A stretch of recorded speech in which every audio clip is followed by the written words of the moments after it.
Shalom, saudaraku yang dikasihi oleh Tuhan kita Yesus Kristus. Jumpa lagi dengan saya, Bram Manaha.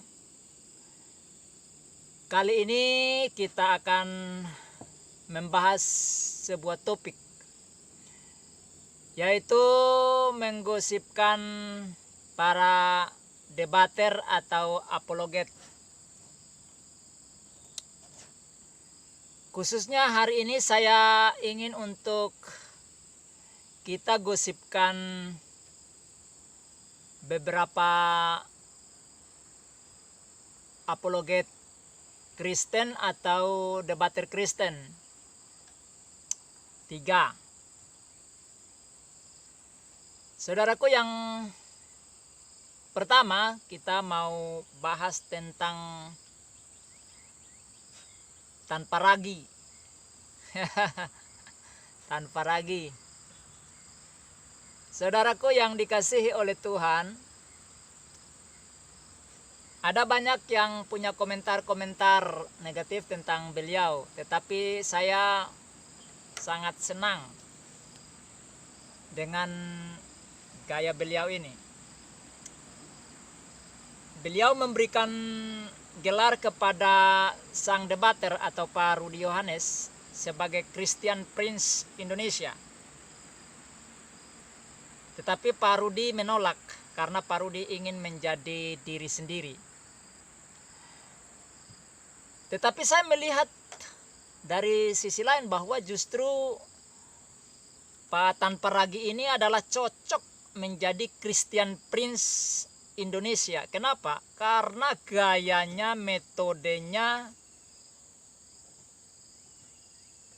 persis seperti Christian Prince malah. Yang pertama, beliau tidak pernah memunculkan face-nya. Sama kan dengan Christian Prince. Yang kedua, saudara, Tanpa Ragi ini juga kalau ngomong itu, waduh, kayak orang menombak pakai tombak sampai tembus dari depan sampai ke belakang. Kalau jauh, ya, kalau lewat media sosial ini kan jauh tuh. Tetapi kalau dekat atau live, waduh, suaranya lembut, nyaris tak terdengar, saudara. Ya, jadi beliau seperti Christian Prince juga begitu dia. Nanti kita coba bandingkan ya. Nah, kalau dari sisi rasul-rasul, Pak Tanpa Ragi ini cocok itu seperti Rasul Paulus. Rasul Paulus katakan ketika dia jauh dia keras, tetapi ketika dia dekat lemah lembut gitu ya. Jadi Pak Tanpa Ragi ini persis seperti itu.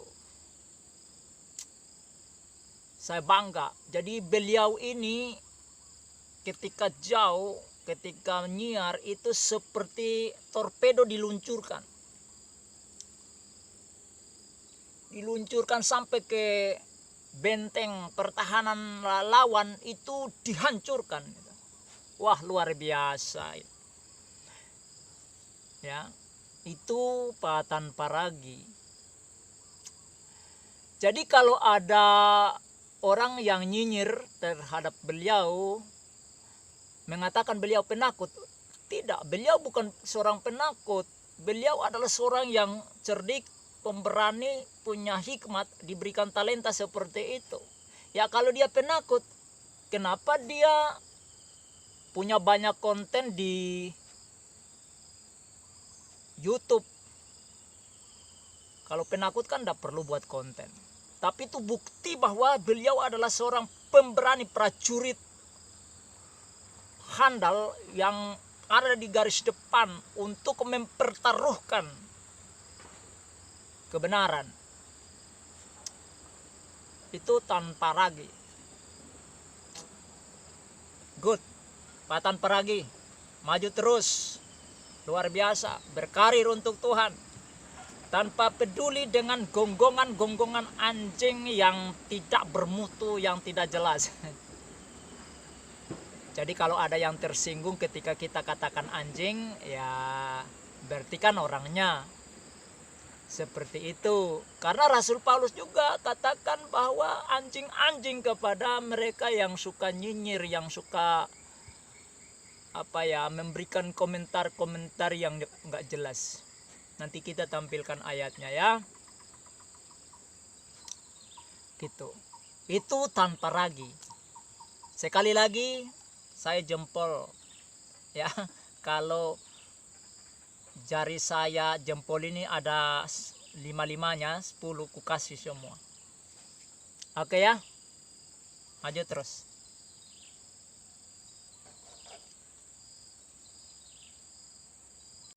Yang kedua adalah Pak Rudi Yohanes atau sang debater.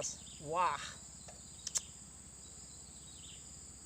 Pak sang debater ini adalah seorang yang masih muda, punya jiwa yang sangat agresif. Beliau ketika bicara itu berapi-api. Ini luar biasa. Banyak orang yang tidak setuju dengan gaya beliau, banyak orang yang menyerang beliau, mengomentari komentar-komentar yang negatif dan menjatuhkan. Tetapi bagi saya ini adalah orang yang perlu untuk disokong. Dia begitu berani. Bagi saya beliau ini cocoknya seperti Dr. Josh McDowell. Ketika Josh McDowell membungkam Ahmad Didat tak berdaya. Pak Rudi Yohanes ini punya gaya seperti seorang petarung yang kalau memukul itu seperti pelan, tetapi itu mengguncang dari dalam sehingga organ-organ tubuh dari dalam itu hancur berantakan. Nggak bisa diperbaiki lagi. Itulah gaya pasang debater ini. Dia dengan khasnya sambil tertawa dengan ungkapan kawan, bukan berarti yang di depan itu kawan, biarpun musuh pun dikatakan kawan. Itu guti tuh. Sehingga orang itu tidak merasa sedang diobok-obok otaknya sama sang debater ini. Sehingga mereka tidak bisa lari kemana-mana. Nah saudara, orang seperti ini ya lah yang harus kita sokong. Pak Rudi Yohanes sang debater maju terus. Tidak perlu mendengarkan jangkrik-jangkrik yang suaranya fals, yang tidak jelas, yang memberikan komentar-komentar negatif.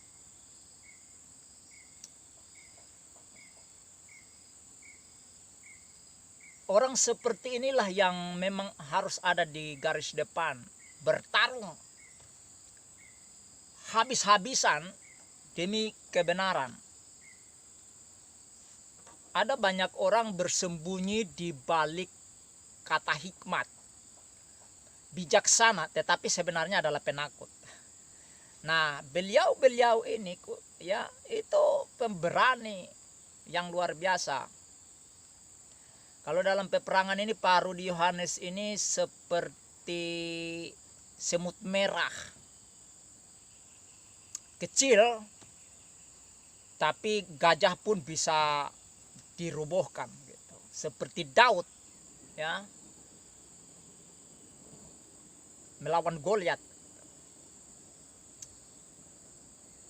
Jadi Kalau beliau di kalangan rasul itu Rasul Petrus, berapi-api, ceplas-ceplos, nggak peduli gitu. Walaupun sering ditegur, nggak peduli, maju terus. Pak Rudi maju terus, nggak usah dengar bunyi-bunyi jangkrik di dekat hutan rimba yang tidak jelas. Ya, saya jempol, kalau bisa pinjam jempol tetangga, saya bisa pinjam, biar saya kasih banyak jempol. Pak Rudi ya, good, keren, maju terus. Kita selalu mensupport, mendukung dengan doa, ya. Iya, jadi harus kita seperti itu. Kiranya Tuhan Yesus memberkati talentanya sehingga terus berkarya bagi Tuhan dan jadi contoh bagi yang lain. Dan gosipan kita yang terakhir adalah Pak Diki Ngadas atau Sang Verbum Veritatis. Wah, beliau ini saya sangat bangga dengan beliau. Ada yang berkomentar bahwa untuk apa sih berdebat, nggak ada guna. Ya, bagi yang berkomentar itu nggak ada guna karena Anda pengecut, pecundang yang tidak berani dengan kecoa pun.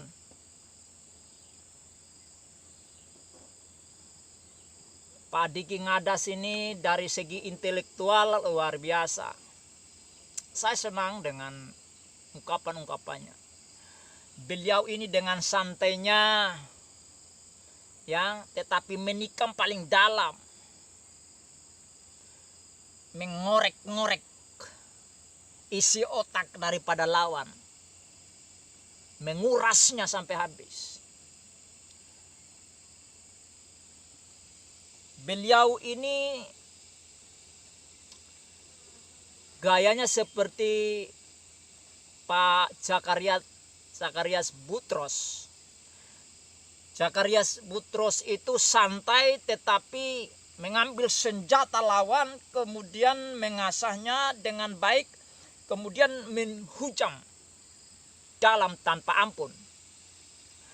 Dengan gaya puitis yang menarik, sehingga lawan terpesona tak berdaya. Ya. Kata-kata kias yang luar biasa, menghipnotis para pendengar.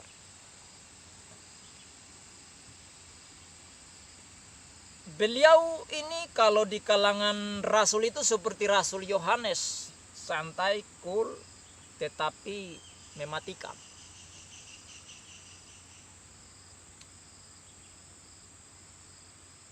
Beliau orangnya santai.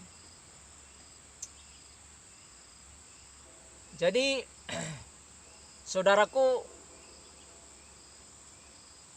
beliau ini seperti halilintar, seperti bom yang siap meledak dan menghancurkan apa yang ada di sekitarnya tanpa lawan menyadarinya.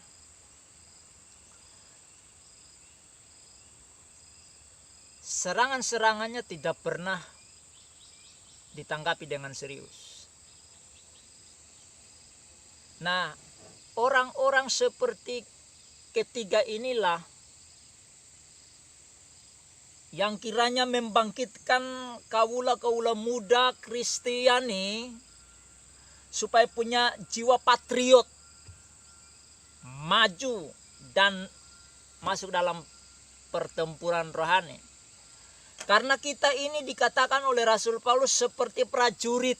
Jadi kita adalah prajurit-prajurit Kristus yang harus maju ke medan pertempuran. Bukan melawan fisik, tapi melawan roh-roh penguasa udara yang jahat.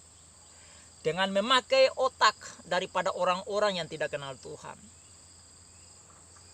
Jadi kita ini harus bersatu padu dengan talenta yang berbeda seperti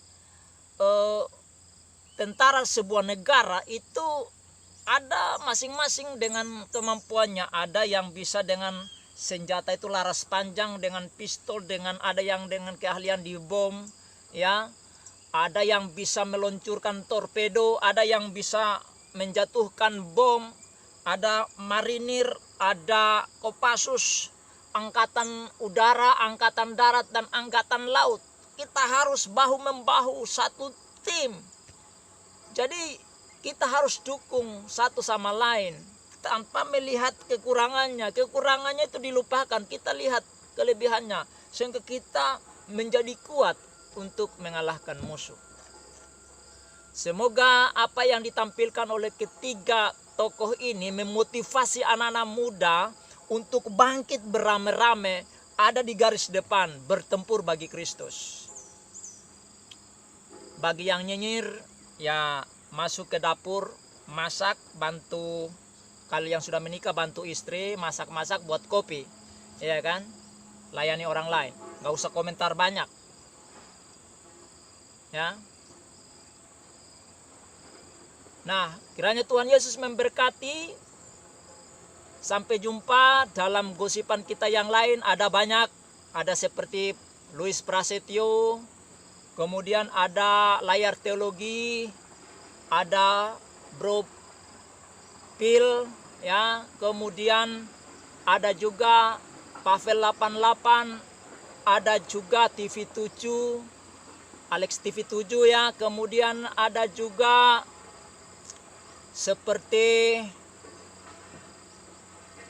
Apologet Kristen, ya, dan masih banyak lagi yang mereka luar biasa. Bagi saya mereka luar biasa. Saya dukung mereka lewat YouTube mereka. Dan masih banyak, ya, yang kita tidak mungkin sebut satu demi satu di sini. Tapi kalau ada waktu kita akan bahas mereka juga, kelebihan-kelebihan mereka. Sampai jumpa. Tuhan Yesus memberkati. Bagi saudara yang sudah menyaksikan gosipan ini, silakan like, subscribe, dan bunyikan lonceng notifikasinya agar saudara tidak ketinggalan video-video terbaru saya. Dan komen di kolom komentar di bawah video ini, dan share kepada keluarga saudara, teman, sahabat saudara baik yang Kristen maupun non-Kristen, agar mereka pun bisa mengetahui informasi-informasi terbaru. Sampai jumpa. Shalom.